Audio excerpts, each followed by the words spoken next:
Assalamualaikum warahmatullahi wabarakatuh. Bertemu kembali dengan saya Retno Murti Siorini dalam pelajaran ekonomi materi alat pembayaran part 6, keamanan dan risiko dalam penggunaan alat pembayaran. Adapun ruang lingkupnya, keamanan dan risiko dalam penggunaan alat pembayaran meliputi A. Pengertian keamanan dalam penggunaan alat pembayaran. B. Risiko dalam penggunaan alat pembayaran. C. Upaya menjaga keamanan dalam penggunaan alat pembayaran. D. Prinsip keamanan dalam sistem pembayaran. E. Dampak jika keamanan tidak terjaga. A. Pengertian keamanan dalam penggunaan alat pembayaran adalah segala upaya dan sistem yang dirancang untuk melindungi proses transaksi keuangan agar tetap aman, sah, dan terlindungi dari tindakan atau penyalahgunaan.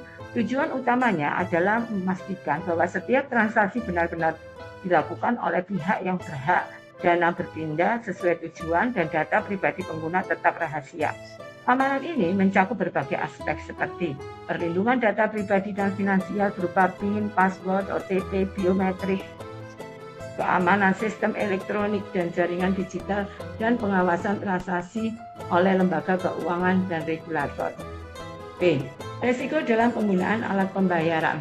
1. Risiko pada alat pembayaran tunai berupa pemalsuan uang, yaitu peredaran uang palsu dapat merugikan masyarakat dan mengganggu stabilitas moneter. 2. Kehilangan atau pencurian, yaitu uang yang hilang atau dicuri saat sulit dilacak dan dikembalikan. 3. Kerusakan uang, yaitu uang bisa robek, terbakar, atau rusak sehingga tidak bisa digunakan. 4. Kesalahan perhitungan, yaitu transaksi manual rentan terhadap human error dalam menghitung nominal. 2. Risiko pada alat pembayaran non-tunai meliputi A. Risiko keamanan cyber yang berupa phishing, yaitu penipuan dengan cara mengirim pesan atau tautan palsu untuk mencuri data login. Hacking, yaitu peretasan akun bank atau dompet digital untuk mencuri data. Malware, virus yang masuk ke perangkat dan mencuri informasi transaksi. B. Risiko operasional berupa gangguan sistem, yaitu jaringan bank atau server aplikasi bermasalah sehingga transaksi gagal atau tertunda. Kesalahan input data, yaitu salah mengetik nomor rekening atau nominal dapat menyebabkan salah transfer. C. Risiko sosial dan konsumtif meliputi konsumsi yang berlebihan, yaitu kemudahan transaksi digital dapat membuat pengguna lebih boros. Ketergantungan teknologi, transaksi sulit dilakukan jika tidak ada internet atau perangkat digital. C. Upaya menjaga keamanan dalam penggunaan alat pembayaran. 1. Upaya dari pengguna antara lain gunakan PIN, password, biometrik yang kuat dan rahasia. Jangan pernah membagikan OTP kepada siapapun. Gunakan aplikasi resmi dan jaringan aman atau hindari wifi publik. Rutin memeriksa mutasi rekening dan laporan transaksi. Segera laporkan jika terjadi transaksi mencurigakan. 2. Upaya dari lembaga keuangan atau perbankan, yaitu menerapkan sistem keamanan berlapis, melakukan enkripsi data agar tidak mudah diretas, menyediakan layanan pengaduan 24 jam, memberikan edukasi literasi keuangan digital kepada nasabah, dan menjamin ketersediaan sistem dan jaringan agar transaksi lancar. 3. Upaya dari Bank Indonesia, antara lain menetapkan aturan dan standar keamanan sistem pembayaran nasional, mengawasi penyelenggara jasa pembayaran seperti bank dan dompet digital, mengembangkan sistem nasional seperti BIPES, KRIS, dan SKNBI yang aman dan efisien, melakukan audit, sertifikasi, dan pengawasan terhadap lembaga keuangan. D. Prinsip keamanan dalam sistem pembayaran, yaitu prinsip yang pertama, confidentiality. Ya, A. Pengertiannya, confidentiality berarti menjaga kerahasiaan data dan informasi pengguna agar tidak diakses oleh pihak yang tidak berwenang. Dalam konteks sistem pembayaran, ini mencakup perlindungan terhadap data pribadi, informasi rekening, PIN, password, OTP, dan riwayat transaksi. B. Tujuannya agar informasi keuangan hanya dapat diketahui oleh pengguna yang sah, pihak bank atau lembaga keuangan terkait, dan otoritas resmi seperti Bank Indonesia bila diperlukan. C.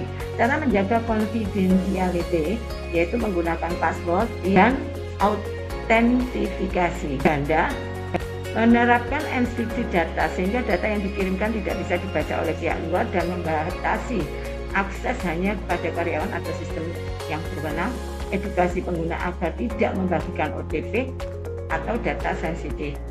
D. Contoh kasus, jika seseorang membocorkan PIN atau OTP ke pihak lain, maka prinsip kerahasiaan telah dilanggar dan membuka peluang kejahatan finansial seperti phishing atau pencurian saldo. D. Prinsip keamanan dalam sistem pembayaran. Yang kedua adalah integriti atau keutuhan. A. Pengertian integriti berarti memastikan bahwa data dan informasi dalam sistem pembayaran tidak diubah, dirusak atau dimanipulasi oleh pihak manapun selama proses transaksi berlangsung. Artinya, jumlah uang yang dikirim, diterima, tercatat harus sama dan akurat tanpa ada perbedaan.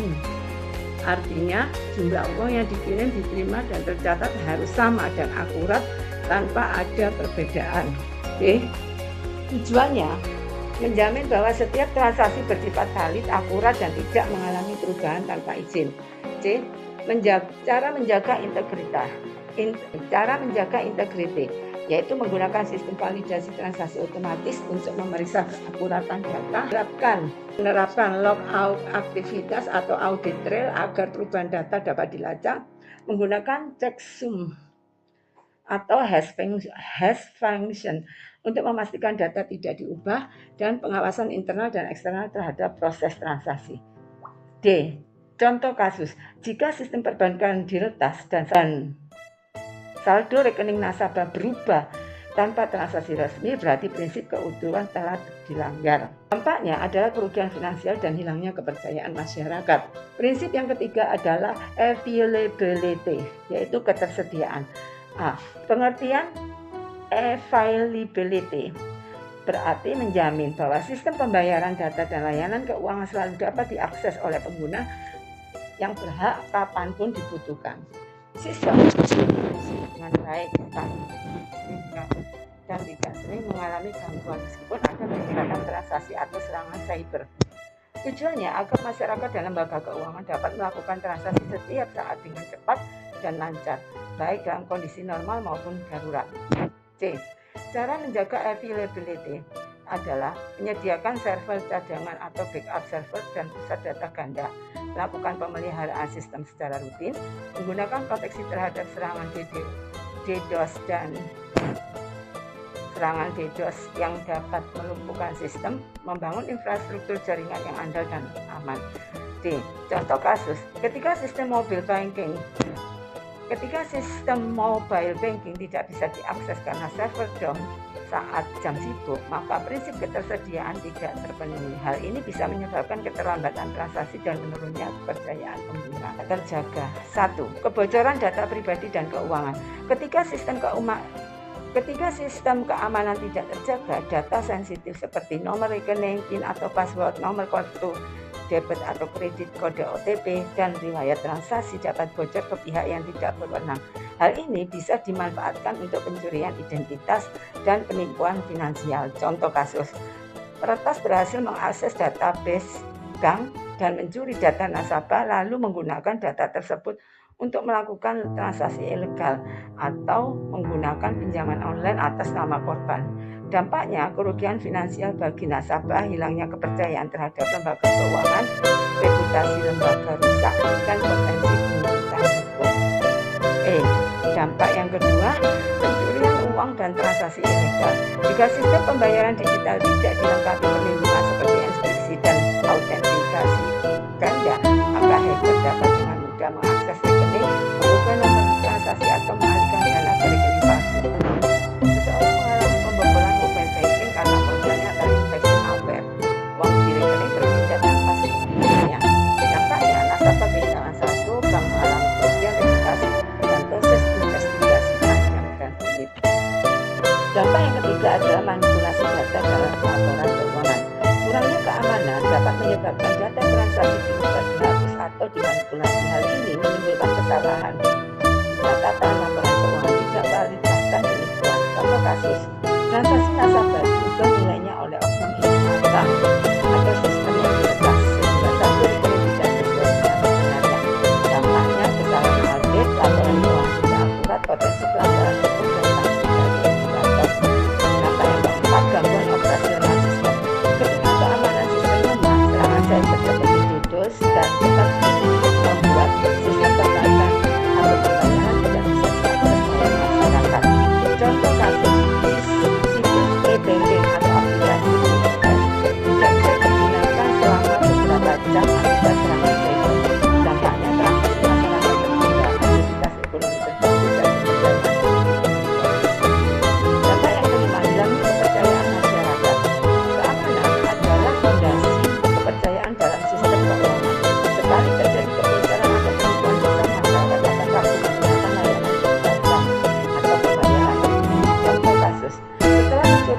pencurian dana lewat mobile banking, masyarakat enggan menggunakan layanan e-wallet atau transfer online.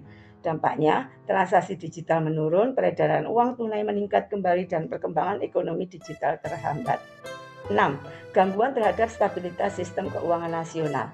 Apabila gangguan keamanan terjadi secara luas dan berulang, hal ini dapat mengganggu kepercayaan terhadap sistem keuangan nasional dan memicu instabilitas ekonomi. Contoh kasus, jika beberapa bank besar diserang bersamaan dan transaksi gagal massal, maka aktivitas bisnis, perdagangan, dan investasi akan terganggu. Dampaknya, terhambatnya kegiatan ekonomi, krisis kepercayaan terhadap sistem perbankan, dan tekanan terhadap nilai tukar dan pasar keuangan. Dampak yang ketujuh, risiko hukum dan reputasi bagi lembaga keuangan. Bank atau penyelenggara pembayaran yang gagal menjaga keamanan bisa terkena sanksi dari Bank Indonesia atau OJK, tuntutan hukum dari nasabah, dan kehilangan mitra bisnis. Contoh kasus, sebuah perusahaan fintech dikenai sanksi karena tidak melindungi data pengguna sesuai aturan perlindungan data pribadi. Dampaknya denda finansial, citra buruk di masyarakat, citra buruk di mata publik, penurunan jumlah nasabah dan investor. Demikianlah penjelasan materi alat pembayaran part 6 tentang keamanan dan risiko dalam penggunaan alat pembayaran. Untuk memahami materi tersebut, mari kita coba menyelesaikan atau mengerjakan uji kompetensi berikut ini. Terima kasih atas perhatiannya. Jangan lupa untuk tekan tombol like and subscribe untuk mendukung channel pembelajaran ini. Terima kasih. Wassalamualaikum warahmatullahi wabarakatuh.